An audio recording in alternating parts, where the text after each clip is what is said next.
pada akhir dari akhir zaman. Mari hidup lebih serius dengan Tuhan. Amen. Dengarkan suara Tuhan lebih banyak. Singkirkan suara dunia dalam hidupmu. Seringkali orang tidak bisa mendengar suara Tuhan. Anda tahu kenapa? Karena suara hati kita, suara manusia kita, bahkan suara dunia, suara sekitar kita bergema begitu keras, bergema begitu mengerikan, sampai menutup telinga kita sehingga tidak bisa mendengar yang sebenarnya dari Tuhan. Di sekitar kita banyak suara-suara yang tidak benar. Dunia menyuarakan kengerian, berita media menyuarakan yang sangat buruk ke depan. Ada begitu banyak yang membuat iman kita akhirnya tambah tenggelam dan tidak berdaya.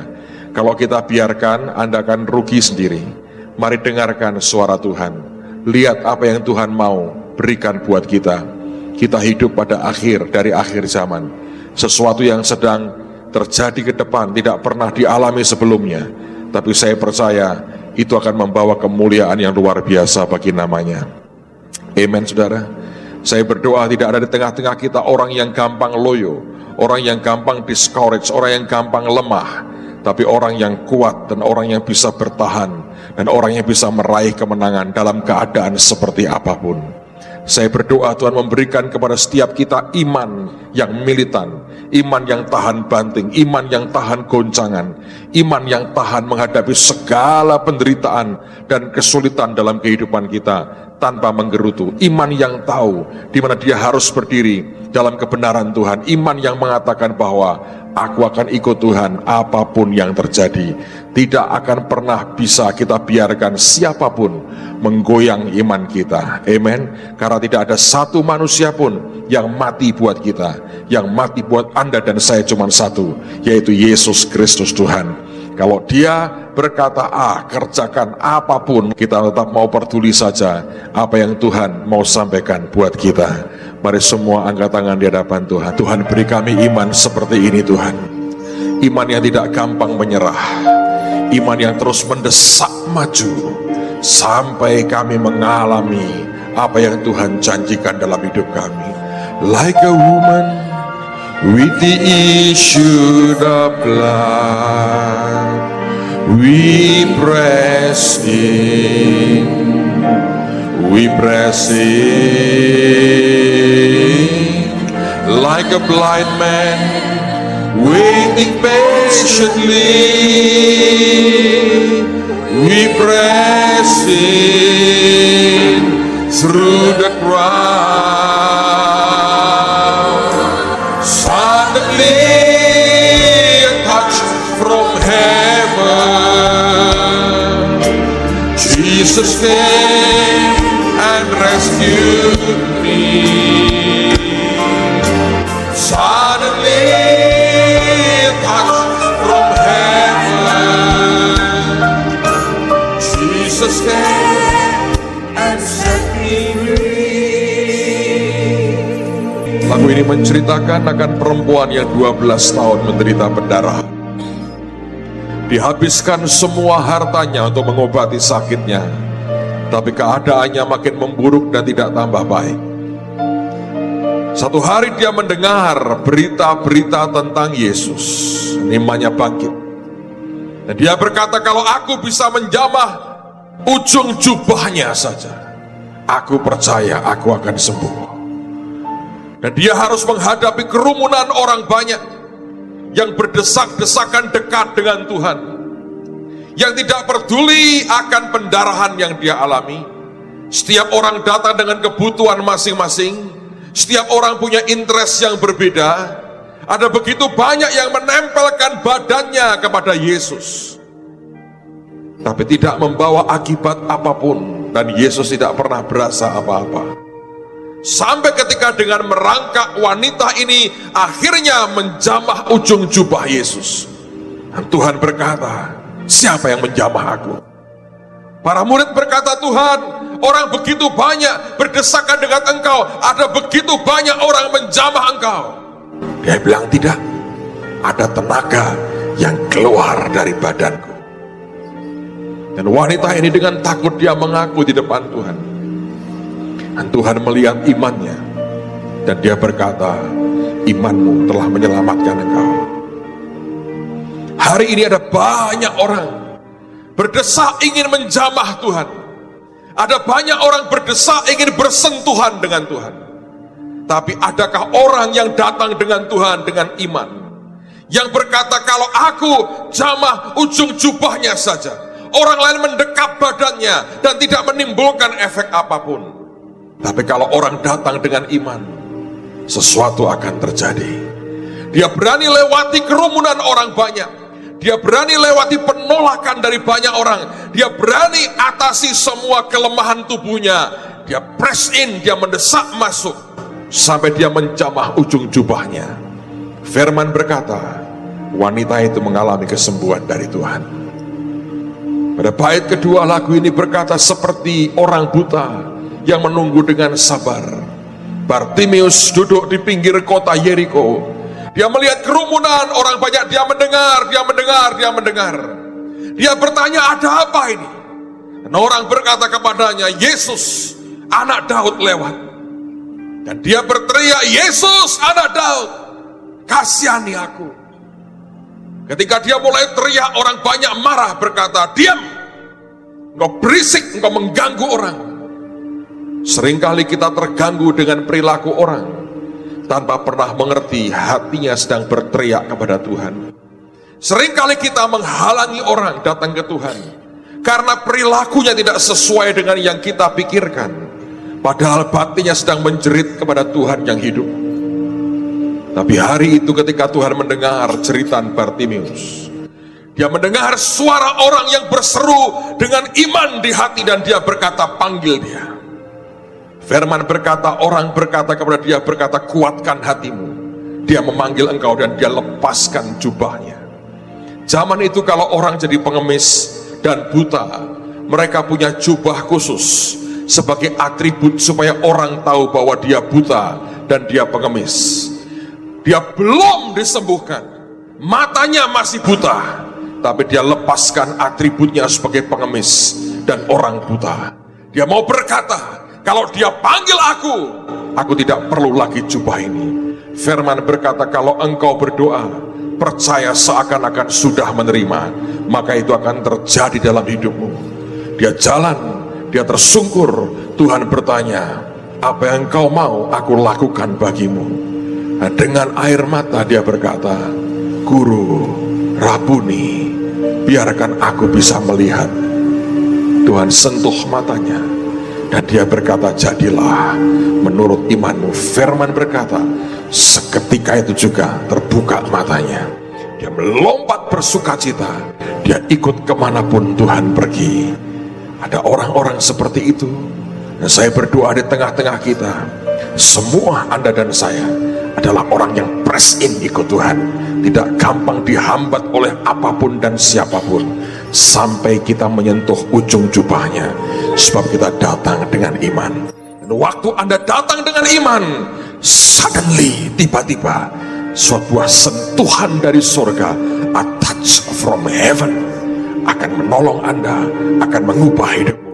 Suddenly, tiba-tiba, di saat yang tidak pernah engkau duga, a touch from heaven akan turun dalam hidupmu.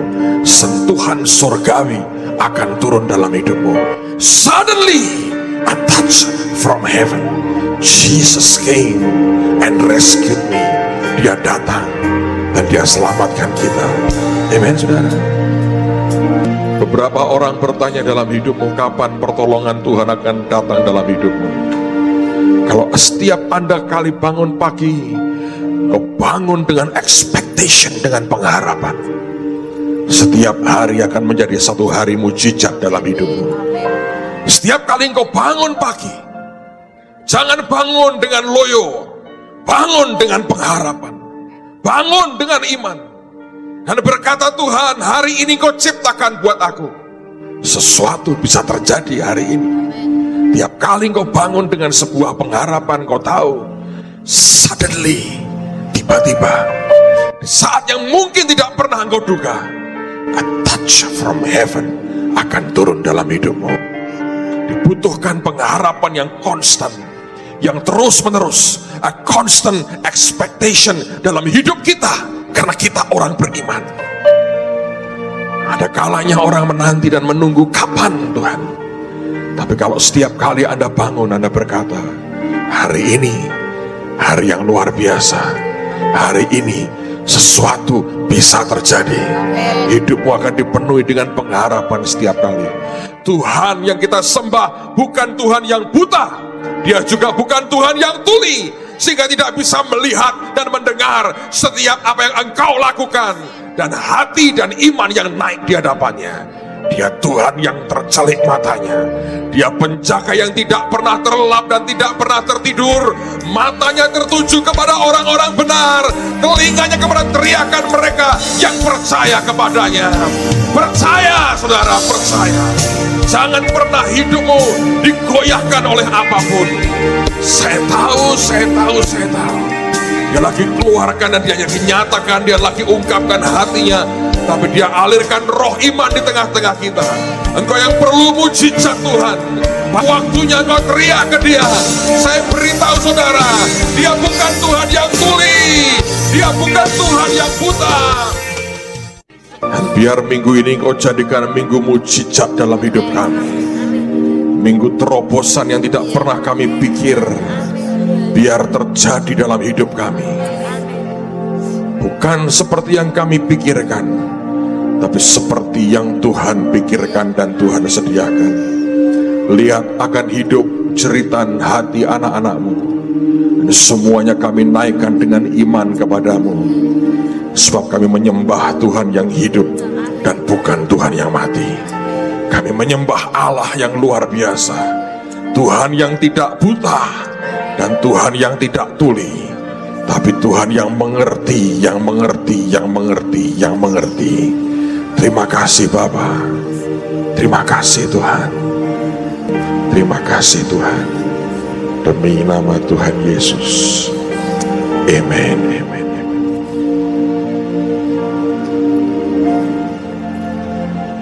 Firman-Mu datang membebaskan kami. Beri hidup kami makin berkenan ya Tuhan. Roh hikmat, wahyu dan pengertian menudungi hidup kami, sehingga membuat hidup kami mengerti akan kebenaran-Mu ini. Tidak ada orang yang pulang tanpa diubah dan tanpa diberkati hidupnya. Semua mengalami anugerah Tuhan yang ajaib. Dalam nama Tuhan Yesus, semua kita berkata, Amen. Ada hal yang Tuhan katakan kepada saya. Dia mulai cerita banyak hal sebenarnya. Saya mau coba ikuti kemana Tuhan akan bawa kita. Tiba-tiba Tuhan berkata begini, Nak, dia berkata, sampaikan kepada anak-anakku bahaya dari orang Kristen lama, atau bahaya sebagai orang Kristen lama. Saya bilang, apa Tuhan? Dan dia mulai cerita tentang anak-anak sulung di dalam Alkitab yang selalu, bukan selalu lah, tapi begitu banyak yang akhirnya tidak pernah jadi sulung beneran dalam hidupnya. Dan ini ada seperti pola yang mirip sama, terulang dan terulang terus. Alkitab cerita tentang orang bernama Kain dan Habil.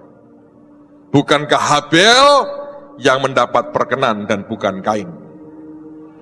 Alkitab juga cerita tentang orang bernama Esau dan Yakub.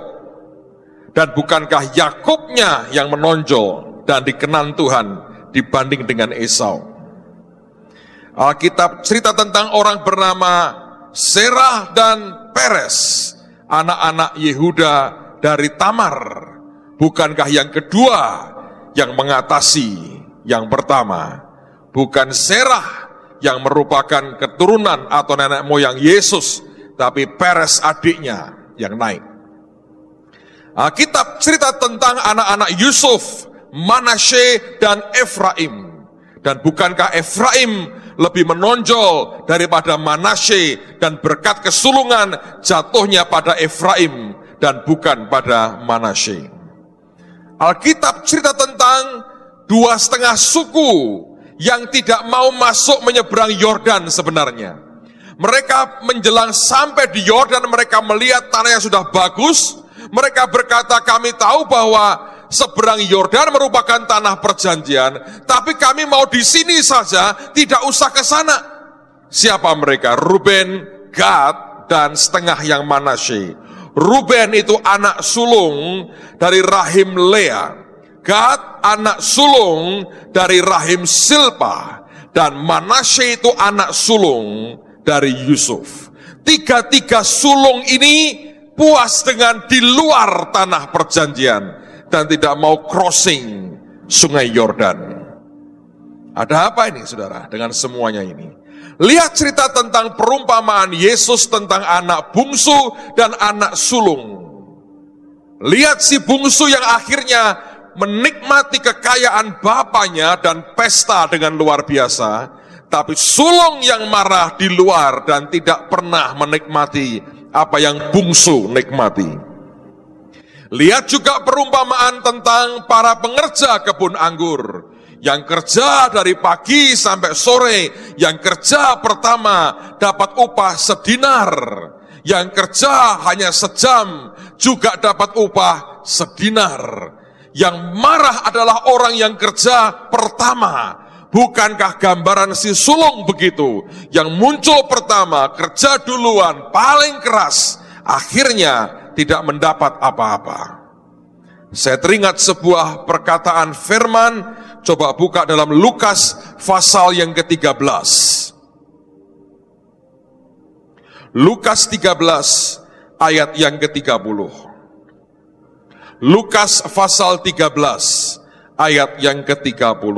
Yesus berkata begini.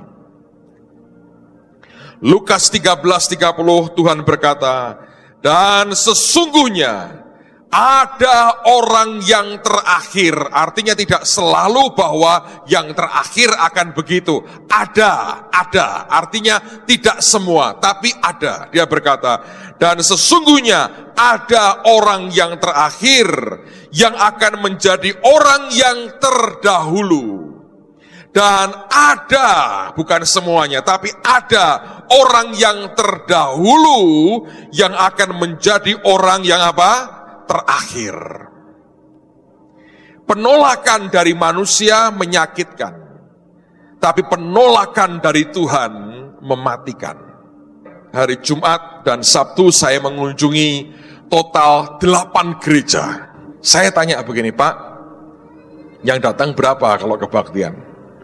Ya 25 orang Pak kira-kira. Tapi ini sebagian besar dari tempat-tempat jauh Pak. Warga sini hanya 2-3 kakak. Lalu saya berkata, iya sih. Karena warga Bapak di sini sebagian besar silent majority. Mayoritas yang diam dan tenang. Tidak kemana-mana. Wong kuburan saudara. Jadi itu punya nama loh. Tiap kaplik itu punya nama toh saudara ya. Itu penduduknya the silent majority, mayoritas yang diam, protes kagak, tepuk tangan tidak, lompat-lompat tidak, sedekap tadi. Nah itu tadi sedekap itu benar kan? Sedekap kan ya? Sedekap. Itu the silent majority. Jadi kalau Anda di gereja sedekap, saya mau tanya, sudah siap-siap? Kok latihannya kesuwen saudara? Kalau Anda masih gerak, Anda masih panjang umur. Nah, udah ya, saya pulang. Pak Basri berkata gini, Pak Sugi, Pak belok kanan aja, ada jalan tembus. Itu kompleks pemakaman semua. Lalu ada jalan tembus, itu perkampungan, saudara. Perkampungan. Kadang-kadang orang itu punya rasa penolakan yang tinggi sih. Begitu masuk kampung, saya lihat di depan kampung itu ada beberapa pelang. Yang gambar pertama, gambar truk dicoret begini. Artinya truk tidak boleh masuk karena jalannya sempit. Mungkin mereka takut juga rusak betonannya. Jadi gambar pertama truk tidak boleh masuk. Beberapa gambar lagi, tapi yang paling atas, Anda tahu gambarnya? Itu gambar hantu dicoret, saudara.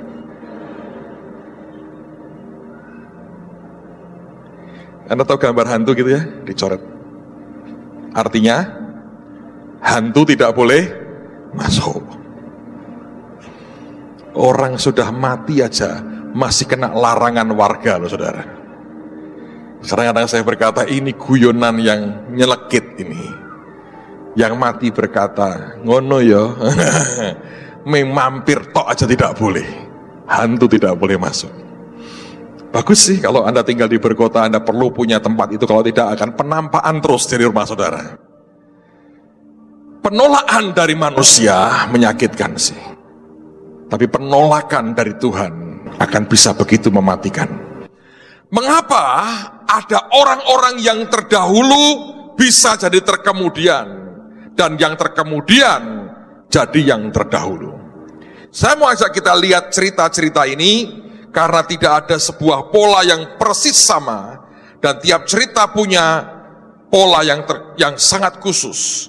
Saya berdoa ini bisa kita pelajari sambil kita mengingatkan diri kita bahwa ada bahaya tetap kalau Anda sudah jadi orang Kristen lama.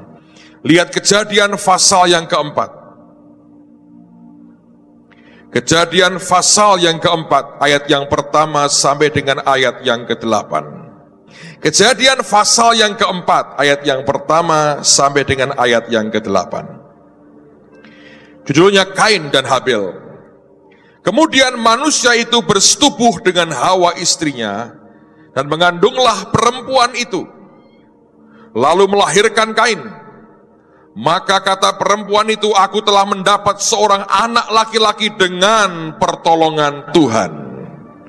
Saya ingat cerita, Pak Thomas cerita dengan saya. Waktu Pak Adi ngajar, ada siswa yang tanya begini, Pak, kenapa kalau Tuhan kan maha tahu, sudah ngerti bahwa manusia bakal berdosa, kenapa kok Tuhan sampai nyiptain manusia segala? Harusnya kan gak perlu.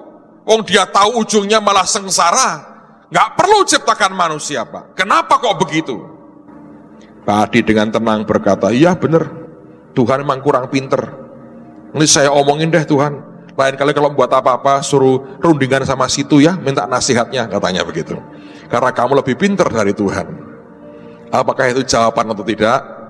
Menurut saya itu hanya pembungkaman terhadap pertanyaan saudara. Tapi itu berhasil, si anak nyengir berkata, ya terserah Tuhan, terserah Bapak lah, wong dia pengajarnya, kita muridnya. Terusin lagi. Selanjutnya dilahirkannya Habel adik Kain, dan Habel menjadi gembala kambing domba, Kain menjadi petani. Setelah beberapa waktu lamanya, maka Kain mempersembahkan sebagian dari hasil tanah itu kepada Tuhan sebagai korban persembahan. Habel juga mempersembahkan korban persembahan dari anak sulung kambing dombanya, yakni lemak-lemaknya. Maka Tuhan mengindahkan Habel dan korban persembahannya itu. Tetapi Kain dan korban persembahannya tidak diindahkannya. Lalu hati Kain menjadi sangat panas dan mukanya muram. Firman Tuhan kepada Kain, mengapa hatimu panas dan mukamu muram? Apakah mukamu tidak akan berseri jika engkau berbuat baik? Tapi jika engkau tidak berbuat baik, dosa sudah mengintip di depan pintu. Ia sangat menggoda engkau, tetapi engkau harus berkuasa atasnya. Kata Kain kepada Habel adiknya, marilah kita pergi ke padang.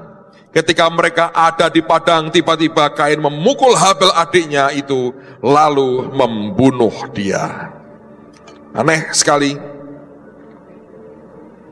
Manusia diciptakan dan generasi berikutnya sudah tanpa diajari tahu membunuh akan adiknya sendiri.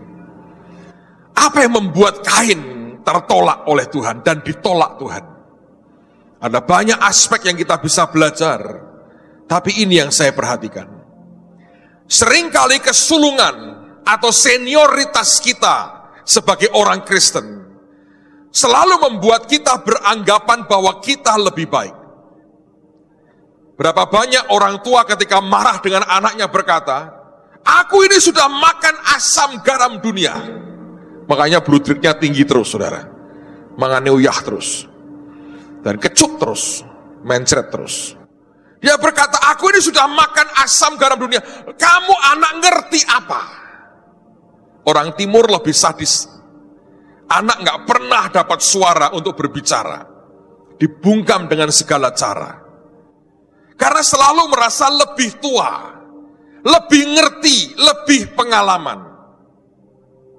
Dan itu membuat dia menjadi orang yang sangat overconfidence. Terlalu percaya diri bahwa kesenioritasan dia adalah jaminan bahwa di depan Tuhan juga dia lebih punya jam terbang dan lebih berkenan. Dan tiba-tiba dia melihat sebuah fakta. Ada orang yang jauh lebih muda dari dia, memberikan persembahan dan korban dan diterima berkenan di hadapan Tuhan. Dan yang dia berikan tidak. Jangan pernah overconfident, saudara. Jangan pernah berlebihan dalam percaya diri bahwa aku ini oke loh. Karena setiap kali kita merasa bahwa aku punya pengalaman, aku lebih tua, aku lebih senior, aku lebih dahulu, ternyata itu berbahaya sekali. Karena tadi saya bacakan daftar panjang orang-orang yang sebenarnya lebih senior, lebih tua, lebih terdahulu. Tapi ujungnya dia terkemudian. Orang yang merasa dirinya tua, lebih pengalaman, terjebak dalam sebuah kesombongan. Dia pikir bahwa dengan itu akan membuat dia bisa berbuat apapun yang dia mau. Dia bisa bertindak apapun dan dia yakin bahwa dia lebih baik dari semua yang lain. Ternyata tidak, kan saudara? Ada Habel yang lebih mengerti hati Tuhan. Ada adik yang lebih ngerti hati Tuhan dibandingkan kakaknya. Dan ketika si adik itu menghadap Tuhan dengan hati yang mengerti akan Tuhannya, yang kenal akan Tuhannya, membuat yang sulung kaget karena korban Habel itu diterima dan korbannya tidak. Dia tidak bisa menerima kenyataan bahwa dia kalah dengan yang lebih muda. Dan kalau sudah makin seperti ini akan tambah parah keadaannya. Mukanya jadi muram. Saya cek di kamus, muram juga artinya light down, atau ngerti? Lampu mati. Bahasa kerennya peteng dedet, saudara. Anda pernah lihat orang dengan wajah gelap? Kayak begitu. Ada sesuatu di dalam yang itu jelas bukan dari Tuhan, yang menguasai wajahnya sampai gelap.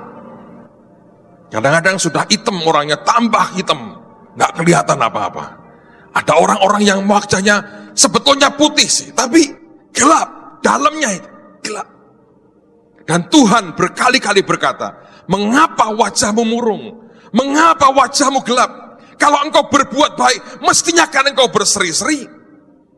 Oh ya, ada orang yang meratap rohnya seperti dikatakan tadi Bani Korah, meratap di hadapan Tuhan. Tapi kalau Anda lihat wajah orang yang meratap di hadapan Tuhan, sinar kemuliaan Tuhannya tidak bisa hilang itu.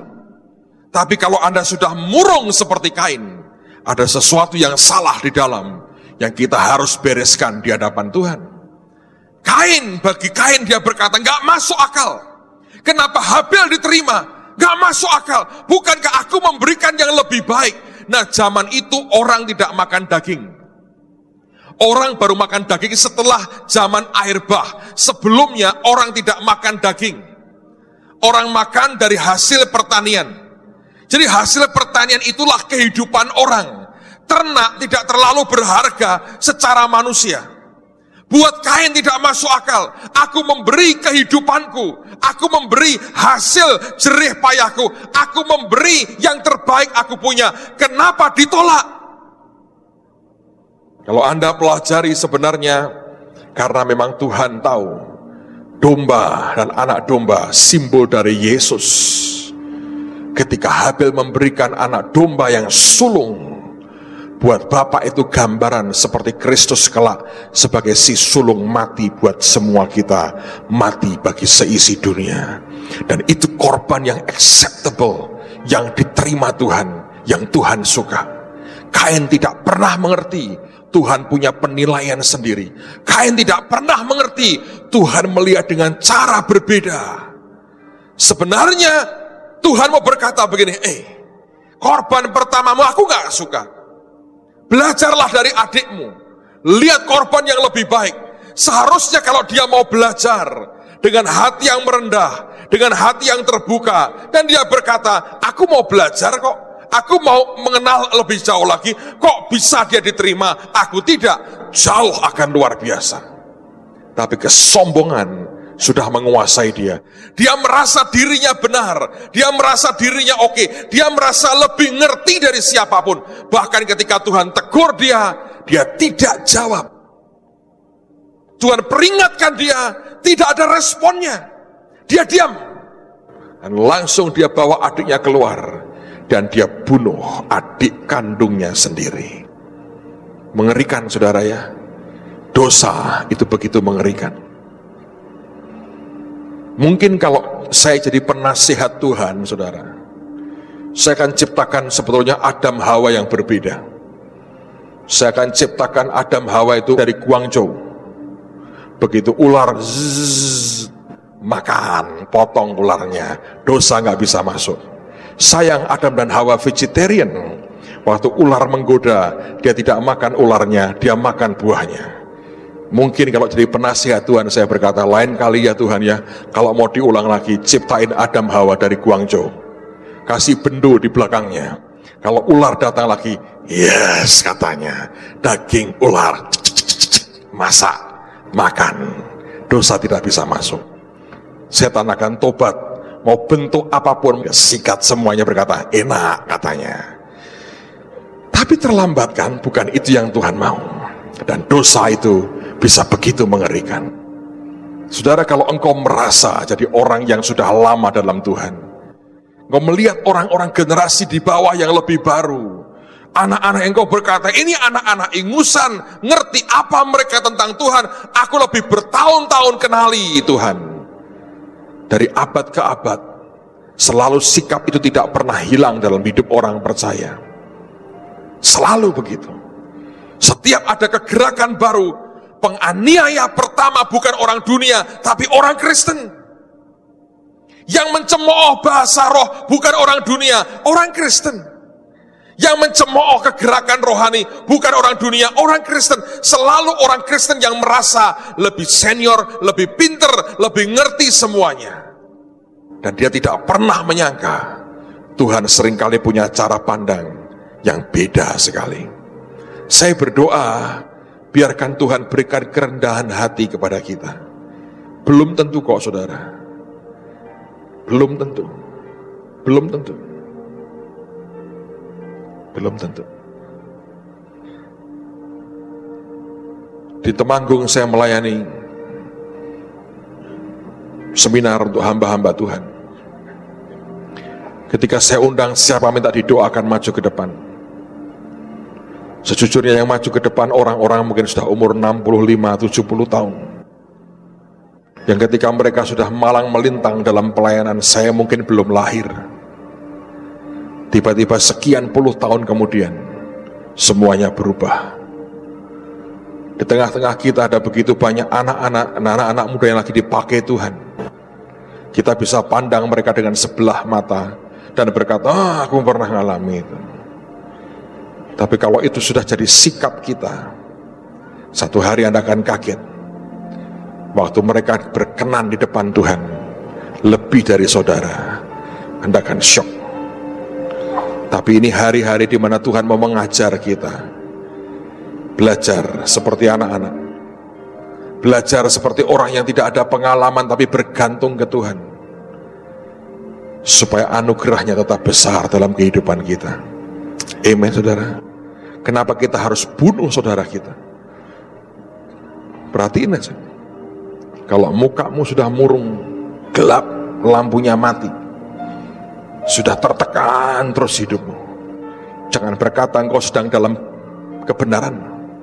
Karena Tuhan berkata kalau engkau berbuat baik, mukamu akan berseri kan. Tapi kalau serinya sudah hilang, kalau joy-nya sudah hilang, kalau unspeakable joy-nya sudah nggak ada lagi, Anda sudah jauh dari Tuhan. Daud ketika dia bertobat dalam Mazmur 51, dia berkata, jangan ambil daripadaku rohmu Tuhan. Dan dia berkata, berikan lagi kepadaku the joy of thy salvation. Sukacita karena keselamatan daripadamu. Kekristenan yang sudah kehilangan joy, kehilangan sukacita karena kita diselamatkan, sebetulnya sebuah indikasi bahwa Anda sedang tidak dalam jalan Tuhan. Engkau sedang dirundung sesuatu yang bukan dari Tuhan datangnya. Amen, saudara. Saya berdoa, jangan pernah sukacita kita diangkat oleh karena apapun. Engkau boleh mengalami tekanan, engkau boleh mengalami pressure, engkau boleh mengalami apapun, selama engkau di jalan Tuhan, dan yang kau lakukan Tuhan suka. Unspeakable joy, sukacita yang tak terucap itu akan terus melimpah dalam hidupmu. Orang lihat saudara, orang mungkin tahu Anda mengalami pergumulan, tapi orang juga berkata, ada tetap sesuatu di hatinya dan di wajahnya. Diterpa gelombang badai seperti apapun, ada damai yang menguasai kita. Ada keteguhan batu karang yang tak tergoyahkan. Ada sebuah kekokohan pohon korma yang oleh karena angin sekuat apapun tidak akan pernah bisa mematahkan dan mencabut akarnya. Saya berdoa, jangan pernah sindrom anak sulung ini merusak dan merasuk kehidupan kita.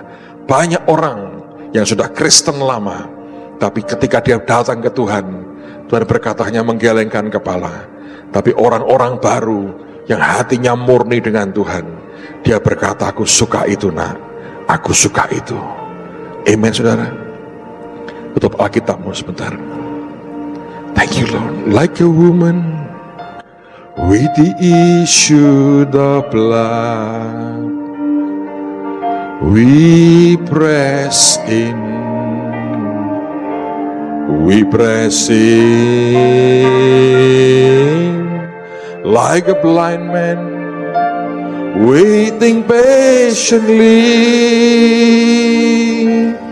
We press in through the crowd.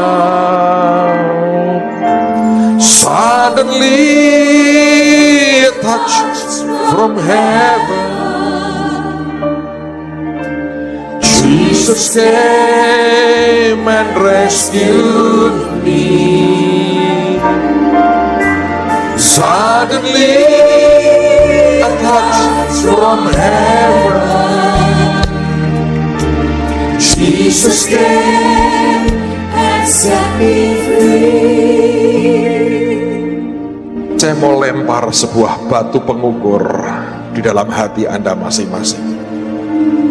Dengan sebuah cerita saya mau lemparkan sebuah batu pengukur. Seringkali kalau tidak pernah ada batu pengukur, orang tidak pernah tahu kedalaman kita seperti apa, ya. Kita mungkin pernah menggali sumur sekian tahun yang lalu dan kita pikir itu dalam. Tapi kalau orang tidak pernah mengukurnya lagi, tiba-tiba kita sadar sudah dangkal banget, saudara. Saya mau lemparkan sebuah batu pengukur ini. Dari reaksi mereka saya mengerti seberapa kedalaman batin setiap orang. Orang Kristen lama itu kadang-kadang kalau tidak hati-hati sudah berkarat seperti sumur yang sudah kehilangan kedalaman karena begitu banyak lumpur dan endapan, dan dia sudah kehilangan kedalamannya. Tanpa disadari, tiba-tiba kedalamannya hilang dan kita sudah begitu dangkal dengan Tuhan. Saya mau lemparkan batu ini. Sebagian Anda akan tahu seberapa kedalamanmu, seberapa cintamu ke Tuhan. Ada seorang pria, masih muda, beberapa tahun lebih muda dari saya. Dia dididik di Belanda dan dia mendapat S2, Master di Belanda. Dia kerja di Jakarta, di salah satu perusahaan telekomunikasi terbesar di Indonesia. Dia kerja sebagai salah seorang direktur di situ. Dan dia dapat gaji sebulan 35 juta sebulan. 35 juta sebulan. Dia punya beberapa anak, disekolahkan di sekolah international school, mahal. Diberi fasilitas rumah dan mobil atau kendaraan oleh kantornya, dan dia digaji 35 juta sebulan. Ini anak pinter banget memang, jadi andalan di perusahaannya, sehingga perusahaan berani bayar dia mahal. Anda mau kerja dengan 35 juta? Kalau Anda cukup sederhana kayak saya, makan soto juga, sampai Anda beli sak rombongnya soto, tetap tidak habis 35 juta, percayalah.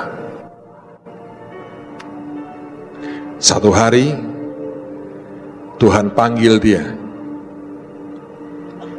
dan berkata, ditawari, mau nggak kamu mimpin sekolah yang baru dirintis? Mau nggak kamu pegang jadi kepala sekolah? Tapi kami tidak bisa bayar Anda banyak. Kami hanya bisa beri kamu tiap bulan 2 juta rupiah. Saya lempar nih batu pengukur pada saudara. Bayangkan kalau Anda di posisinya. Anda S2, Master, lulusan Belanda, anakmu masuk international school, dapat rumah, dapat mobil dari perusahaan, engkau digaji 35 juta sebulan. Tiba-tiba ada tawaran dan berkata, mau nggak jadi kepala sekolah? Kamu digaji 2 juta sebulan.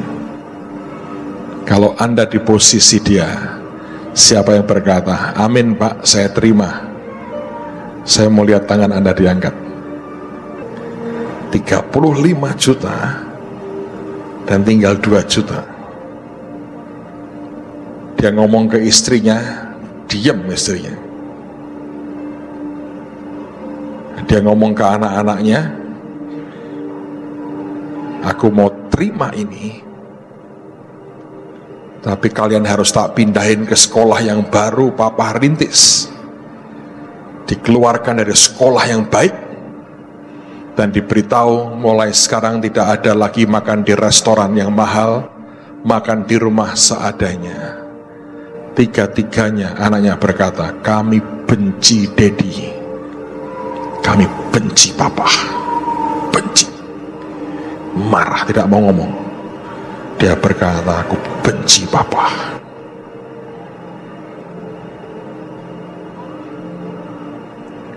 Kalau Anda sedang on fire dengan Tuhan, Anda sedang mengalami lawatan Tuhan, Anda akan lompat pertama, yes, saya ambil.